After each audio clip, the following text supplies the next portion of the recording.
So guys, good morning. So nandito na naman po tayo tungkol sa how to conduct an audit in a construction site.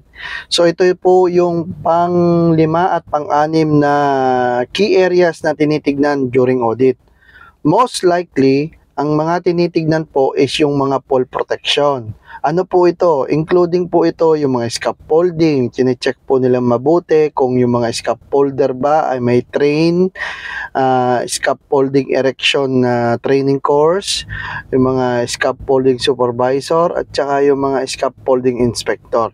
Most likely, ito yung mga tinitignan nila kung meron kayong evidence na meron silang training. Of course, ang susunod po nito is yung ladder. Okay?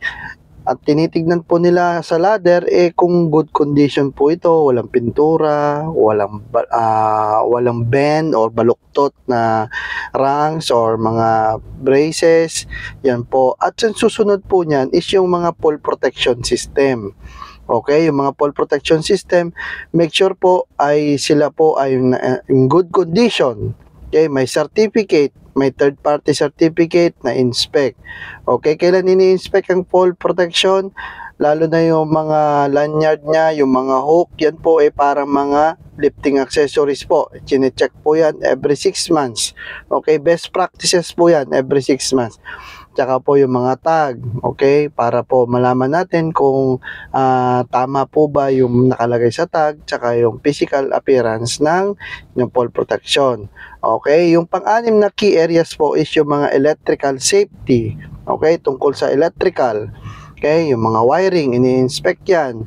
Proper installation at maintenance, yan yung mga tinitingnan nila. Tinitignan po din nila yung mga grounding ng mga equipment. Okay, kung proper po ba, tama yung pagkaka-ground. Okay, yung materialis na ginamit sa pagka-ground, yan po yung mga tinitingnan. Isa pa po ang tinitignan sa electrical safety ay yung lockout-tagout procedure nyo.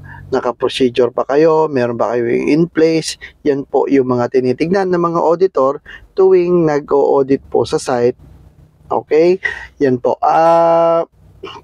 May susunod po tayong key areas dito, siguro po sa susunod na po na araw. Maraming salamat po guys, and if you like the video, please click, share, like, and comments. Maraming salamat po.